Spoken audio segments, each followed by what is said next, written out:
Hello everyone. Today I am going to explain about blood pressure, stethoscope and sphygmomanometer. Blood pressure அப்படின்னா இரத்த அழுத்தம் அப்படின்னு சொல்கிறோம். The blood pressure is the force exerted during the flow of blood against the lateral wall of the arteries. இப்போ பார்த்தீங்கன்னா heart என்ன பண்ணுது, பிளட்டை பம்ப் பண்ணி உந்தி தள்ளுது. பம்ப் பண்ணி தள்ளும்போது பார்த்திங்கன்னா இந்த இது ஆர்டரிஸோட வால்குள்ளே பிளட் வந்து ஃபோர்ஸாக உள்ளே போகும்போது இந்த லேட்ரல் சைடில் உணரப்படுற ப்ரெஷரை தான் நம்ம பிளட் ப்ரெஷர் அப்படின்னு நம்ம சொல்கிறோம். Next, the blood pressure is high in arteries. Blood pressure பார்த்திங்கன்னா ஆர்டரிஸில் வந்து அதிகமாக இருக்கும். And it is gradually drop into arterioles, capillaries and very low in the veins. அப்போ ஆர்டரிஸில் பிளட் ப்ரெஷர் வந்து பார்த்திங்கன்னா இந்த லேட்ரல் வாலில் அதிகமாக இருக்கும். அதுக்கப்புறம் பார்த்திங்கன்னா ஆர்டரிஸ் வந்து 2 பிரான்ச்சஸாக பிரியும் இல்லையா, இதுக்கு பேர் ஆர்ட்ரியோல்ஸ். ஆர்ட்ரியோல்ஸில் ப்ரெஷர் வில் பி ரெடியூஸ், குறைய ஆரம்பிக்கும். ஆர்ட்ரியோல்ஸ்லேருந்து பார்த்திங்கன்னா நெக்ஸ்ட்டு கெப்பிலரிஸ், இது பிரான்ச்சஸ் 2ஆக பிரியும். இந்த பிளட் கெப்பிலரிஸ்லேயும் blood pressure will be low compare arterioles and artery. And finally இந்த பிளட் ப்ரெஷர் இன் வெயினில் பார்த்திங்கன்னா வெரி வெரி லோவாக இருக்கும். And the blood pressure is usually expressed in the term of systolic pressure and diastolic pressure. So blood pressure வந்து பார்த்திங்கன்னா பொதுவாக 2 விதமாக சொல்கிறோம். One is systolic pressure, another one is diastolic pressure. Systole அப்படின்னா நான் ஏற்கனவே சொல்லியிருப்பேன். சிஸ்டோலிக் ப்ரெஷர்னால் ஹார்ட் வந்து சுருங்குது இல்லையா, கான்ட்ராக்ட் ஆகுது இல்லையா, அப்போ உருவாகிற ப்ரெஷர் தான் நம்ம சிஸ்டோலிக் ப்ரெஷர்னு சொல்கிறோம். டியூரிங் த வென்ட்ரிகுலர் சிஸ்டோல் அப்படின்னு சொன்னால் the contraction of ventricle is called ventricular systole. So during the ventricular systole, the left ventricle contract, சுருங்க ஆரம்பிக்கும், and the force of blood in the aorta. So left ventricle சுருங்கிறதுனால left ventricle இருக்கிற oxygenated blood நம்ம ஃபோர்ஸாக அயோட்டாவுக்கு அப்படி உந்தி தள்ளப்படும். So the pressure rise to a peak and which is referred as systolic pressure. அப்போ அந்த அயோட்டாவில் ப்ரெஷர் வந்து ஃபீல் பண்ணுவாங்க. ஸோ அங்கே வந்து பீக்காக இருக்கும். அதுலேருந்து பார்த்திங்கன்னா நிறைய ஆர்டரிஸ்க்கு அந்த pressure will B conduct. So it is called as systolic pressure. And next one is diastolic pressure. So diastole means the relaxation of heart muscles is called as diastole.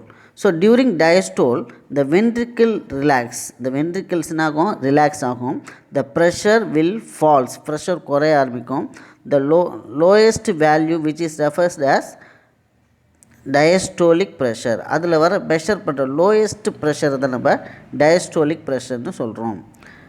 And in healthy adult during normal or resting condition the systolic and diastolic blood pressure is expressed 120 mm bar 80 mm Hg.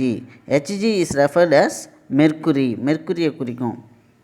ஒரு normal healthy பர்சனோட BP பார்த்திங்கன்னா சிஸ்டோலில் 120 இருக்கணும், இன் டயஸ்டோலில் பார்த்திங்கன்னா 80 இருக்கணும். இதுதான் நார்மலான blood pressure. The blood pressure varies during the condition of physical exercise. இந்த blood pressure இந்த value பார்த்திங்கன்னா மாறும். எப்போ மாறும்? During the condition of physical exercise. ஒருத்தர் ஒரு 50 டம்பிள்ஸ் அடிக்கிறாரு, அப்புறம் தண்டால் போடுறாரு. இப்போ அவருக்கு பிபி எடுத்து பார்த்திங்கன்னா the number will be rice. And anxiety, emotions, stress and sleep. Anxiety means கவலைப்படும்போது, இப்போ கவலையாக இருக்கும்போது blood pressure will be increased. And emotion, உணர்ச்சி வசப்பட்டும்போது அவரோட blood pressure அதிகமாக இருக்கும். ஸ்ட்ரெஸ், மன அழுத்தத்தில் இருக்கும்போது இல்லை தூங்கும்போது பார்த்திங்கன்னா சீராக இருக்கும். அப்போ அந்த the blood pressure level will be vary, கொஞ்சம் மாறுபடும். And next, a prolonged or constant elevation of blood pressure is a condition known as hypertension. தொடர்ந்து அல்லது அடிக்கடி அதிகரிக்கின்ற அந்த பிளட் ப்ரெஷர் தான் பார்த்திங்கன்னா ஹைப்பர் டென்ஷன் சொல்கிறோம். அதான் உயர் இரத்த அழுத்தம், that is called as high blood pressure. And the hypertension or the high blood pressure can increase the risk of heart attack and stroke. Heart அட்டாக்கையும் இல்லை ஸ்ட்ரோக்ன்ற பக்கவாதத்தையும் உருவாக்கி விட்டுடும். அதனால் ஹைப்பர் டென்ஷன் வராமல் நம்ம பார்த்துக்கணும். And decrease in blood pressure is termed as hypotension. So level பார்த்திங்கன்னா அந்த 120க்கு கீழே இருக்குது அப்படின்னு பார்த்திங்கன்னா அவங்களாம் ஹைப்போடென்ஷன், லோ blood pressure அப்படின்னு சொல்கிறோம். ஸோ லோ blood pressure இருக்கிறவங்களாம் நல்லா சாப்பிட ஆரம்பிக்கணும். Next topic is stethoscope. So நம்ம ஹாஸ்பிட்டலுக்கு போனோம்னா டாக்டர்ஸ் எந்நேரமும் கழுத்தில் ஒரு இன்ஸ்ட்ருமெண்ட்டை தொங்க போட்டிருப்பாங்க. அதுக்கு பேர் தான் stethoscope. Can you see this diagram image? in this image is called stethoscope. இந்த இமேஜை தான் நம்ம ஸ்டெத்தஸ்கோப்னு சொல்கிறோம். and a stethoscope is used to detect the sound produced by the internal organs of the human body. நம்ம internal ஆர்கன்ஸில் produce பண்ணுற சவுண்டை detect பண்ணுறதுக்கு தான் இந்த ஸ்டெத்தஸ்கோப் வந்து ரொம்ப பயன்படுது. இப்போ ஹார்ட்டோட சவுண்டு, சப்போஸ் சளி இருந்துச்சுன்னா லங்ஸில் வந்து ஒரு மாதிரி சத்தம் கேட்கும், அதெல்லாம் கண்டுபிடிக்கிறதுக்கு ஸ்டெத்தஸ்கோப்பை யூஸ் பண்ணுவாங்க. The heart sound is heard by placing the stethoscope on the chest. இப்போ ஹார்ட் சவுண்ட் நம்ம கேட்கணுன்னா அந்த ஸ்டெத்தஸ்கோப்பை செஸ்ட்டில் வச்சு கேட்பாங்க. And it is useful a diagnostic tool to identify the localise health problems and diagnose disease. நம்ம உடம்பில் இருக்கிற ஒரு குறிப்பிட்ட இடத்துல இருக்கிற அந்த நோயை ஈஸியாக இதனால் கண்டுபிடிக்க முடியும். And the modern electronic stethoscope are high precisionised instrument. அப்போது மாடர்ன் எலக்ட்ரானிக் ஸ்டெத்தஸ்கோப் பார்த்திங்கன்னா மிக துல்லியமாக அந்த சவுண்டை நம்மளால் கண்டுபிடிக்க முடியும். இதனால் அவங்க நோயை கண்டுபிடிப்பாங்க. And next topic is sphygmomanometer. இந்த blood pressure செக் பண்ணுவாங்க இல்லையா, பிபி, அந்த மீட்டர் தான்.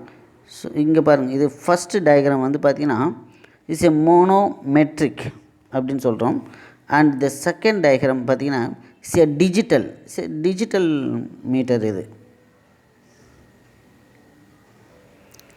ஸ்பிக்மோமோனோமீட்டர் இஸ் எ கிளினிக்கல் இன்ஸ்ட்ருமெண்ட், கிளினிக்கில் மட்டும் யூஸ் பண்ணுறது.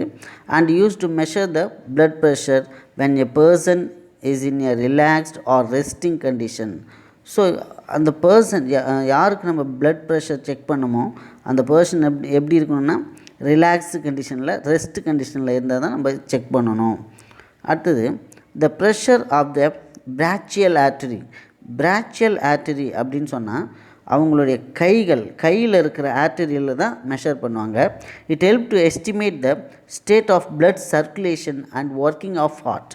ஸோ பிபி நம்ம செக் பண்ணும்போது பார்த்திங்கன்னா அவரோட blood ப்ரெஷர் எப்படி இருக்குது, அவரோட blood சர்க்குலேஷன் எப்படி கரெக்டாக இருக்கா, இல்லை ஹார்ட் ஃபங்க்ஷன் ஆஃப் ஹார்ட் கரெக்டாக இருக்கான்னு சொல்லிட்டு இதை வச்சு ஈஸியாக கண்டுபிடிக்க முடியும். It help to diagnose a condition such as increase and decreased blood pressure. So blood pressure increase ஆகிருக்கா இல்லை குறைஞ்சிருக்கா அப்படின்னு நம்ம கண்டுபிடிக்கலாம். ஏற்கனவே சொன்ன மாதிரி manometric and modern digital type of apparatus used for measure the blood pressure. This is monomeric, this is digital type of sphygmomanometer. Thank you.